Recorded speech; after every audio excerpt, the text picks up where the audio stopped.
அஸ்ஸலாமு அலைக்கும் and hi friend. மே 6 அன்றைக்கி நைட்டு பார்த்தீங்கன்னா செம்ம மழை. ஸோ அதனாலே வந்து இவர்கிட்ட ஒரு மிட் நைட் ஒரு மணி இருக்கும். எனக்கு வந்து டீ கிரேவிங்ஸாக இருந்தது. ஸோ டீ போட்டு கொடுக்குறீங்களா அப்படின்னு கேட்டிருந்தேன். ஸோ அவரும் வந்து போட்டு கொடுத்துருந்தாரு. இது பார்த்தீங்கன்னா எனக்கு ஃபஸ்ட்டு இவர் போட்டு கொடுத்த டீ இதுவே பார்த்தீங்கன்னா ரொம்ப டேஸ்ட்டாக தான் இருந்தது. அதுக்கப்புறமா காலையில் வந்து நானும் அம்மாவும் எம்கேபி நகர் மார்க்கெட்டுக்கு தான் போயிருந்தோம். காய்கறி எல்லாமே காலி ஆகிடுச்சு. ஸோ வாங்கிட்டு வந்துடலாம் அப்படின்னு சொல்லி தான் போயிருந்தோம்.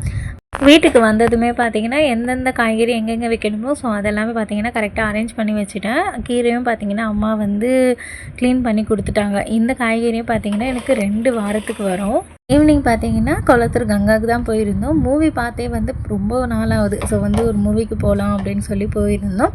நாங்கள் பார்த்தீங்கன்னா கொஞ்சம் பயந்துகிட்டே தான் போனோம். ஜொஹான் வந்து லியோ படத்தை பார்க்கவே விடலை. அதுக்கப்புறமா வந்து கோட் படத்தை வந்து அவன் நல்லா சமத்தாக உட்காந்து பார்த்துட்டு இருந்தான். ஸோ இந்த படத்துக்கு என்ன பண்ண போகிறான் அப்படின்னு சொல்லி தான் பயந்துட்டு இருந்தோம். அதுக்கப்புறமா அண்ணா பார்த்தீங்கன்னா பாப்கார்ன் தான் வாங்கிட்டு வந்து கொடுத்துருந்தாங்க.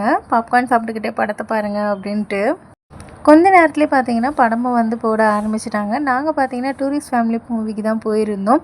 படத்தை பற்றி ஒன்லைனில் சொல்லணும் அப்படின்னா ஃபீல் குட் மூவி, செம்ம மூவி.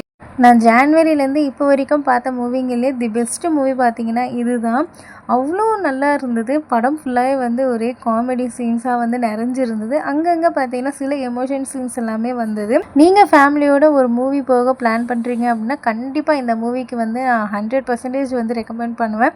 எங்கள் ஃபேமிலியில் இருக்கிற எல்லாருக்குமே வந்து இந்த மூவி அவ்வளோ பிடிச்சிருந்தது. படமே பார்த்தீங்கன்னா ஒரு 2 ஹவர் தான் இருந்திருக்கும். சில படம்லாம் எப்போடா முடியும் அப்படின்ற மாதிரி இருக்கும். இந்த படத்துக்கு பார்த்தீங்கன்னா டக்குன்னு இன்டர்வெல் வந்து விட்டுட்டாங்க. அதே மாதிரி டக்குன்னு படத்தை வந்து முடிச்சிட்டாங்க. என்ன அதுக்குள்ளே முடிஞ்சிருச்சா, இன்னும் ஒரு 1/2 ஹவர் எக்ஸ்ட்ரா எடுத்திருந்தா நல்லா இருந்திருக்குமே அப்படின்ற மாதிரி தான் இருந்தது.